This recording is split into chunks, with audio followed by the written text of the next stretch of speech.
Okay, back in the shop fiddling around. Just going to do a quick little video. It's Monday, April the 8th, 2023. I noticed when I was working on the old Panther that my son came out one day and he wanted me to run it up for him. Anyways, I had a devil of a time to get it started because the clutch was slipping. Anyways, he says, well, why is the clutch slipping? And I said, it probably just needs to have these three springs tightened up a little bit on it. But I tightened them up, and it did help an awful lot. But then I noticed that this clutch pack isn't completely full. And I thought to myself the other day, oh, that's why it was slipping. It doesn't have enough plates in it. And this particular clutch is built for a 750. It ought to be able to turn over a 350 flathead pretty easy. Anyways, I managed to find a few more plates.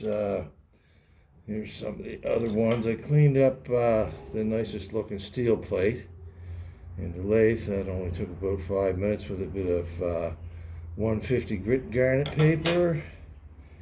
And then I did find this peculiar looking plate. It's got friction pads on one side and none on the other. Well, guess what? That's supposed to go on the outside of this because the pressure plate rides directly against this side.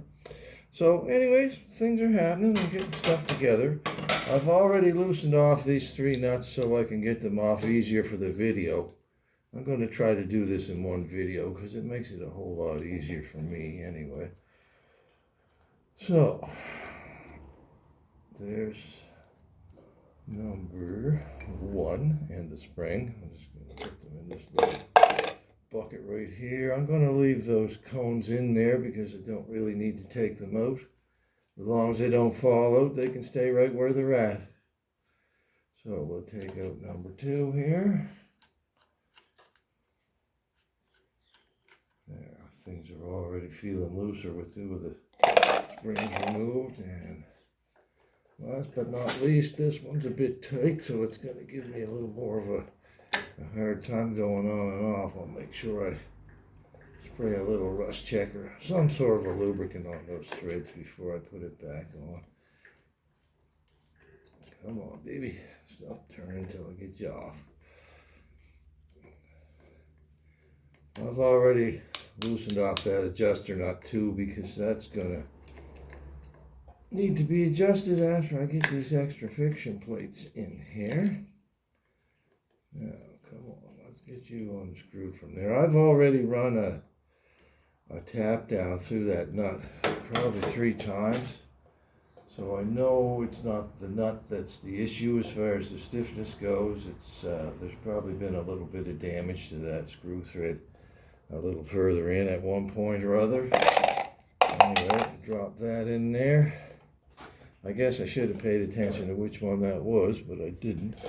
Anyway, I'll figure it out when I go to put it back together. So, first thing to come off, I'll get the pressure plate out like that. It's a chance for you to see what's in here. Anyway, there's the clutch rod right there. That's the one I had to make up that I welded ball bearings to the end of a piece of steel rod so I could have hardened ends on each side. And yeah, it looks like I've got enough room definitely on the hub and on the basket to get a couple more plates in there. So that's a friction plate there. By the way, I did clean up these friction plates with a bit of sandpaper, but go outdoors when you're doing that because sometimes these are cork, but these ones obviously aren't. There's a very good chance that there's asbestos in those, and you don't really want to be breathing that. I can tell you some horror stories about when I was a kid. Anyway, the one that goes next is a steel plate because this is a double-sided friction plate here. So that goes in there like that. And then there should still be enough room for that to go in there like that, right? Now this plate here turns with the gearbox, not the engine. So when the clutch is engaged, this pressure plate turns exactly the same rate as the other one. I'm just going to see if I can see where that damage is to those threads. Yeah, there looks like a little bit of a a bump on him there, but I can use that anyway. So let's get this back on here. Oh yeah, this ought to make a real big difference, I think. Now, which one of these was the one that was stiff?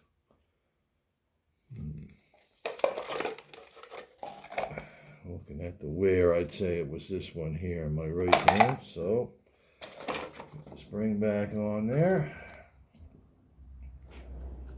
Get that screw back onto that spot right there.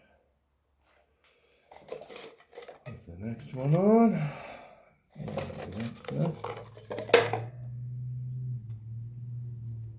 Alright, let's get that on there. This is going to be a pretty darn quick fix.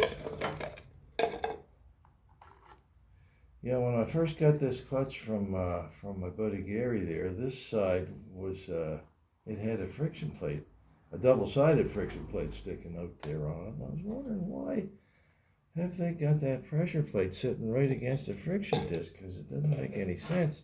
But now when I see this this special plate on the outside with friction pads on one side and none on the other, I say, oh, there you go. That's what's going on there. This is a screwdriver I usually use for this, because you can screw it in so that the screw in the center of those clutch nuts can go up into the screwdriver. But I don't think I'm going to be turning on that far, so I'm just going to use a regular big screwdriver. I can get better torque on this one anyway, especially on that stubborn one right here. The one that I was going to put a little bit of oil on, remember? But I don't think I need to. That's going in there pretty good. I'll run those nuts in so that they're flush with the top of that cap. I'll worry about tuning that pressure plate in to make sure it's true later on, because like I've mentioned before, this whole bike is going to have to come apart if everything works the way I want it to. And if that's the case, then there's no point in truing it up if I'm going to take it all apart again. So there, I've got those 3 nuts screwed in pretty much flush. I could turn them in a little bit more, but I'm going to adjust that screw now. So get that in there. There we go.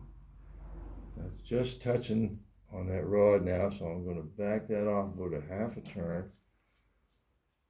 Then I'm going to lock that up right there.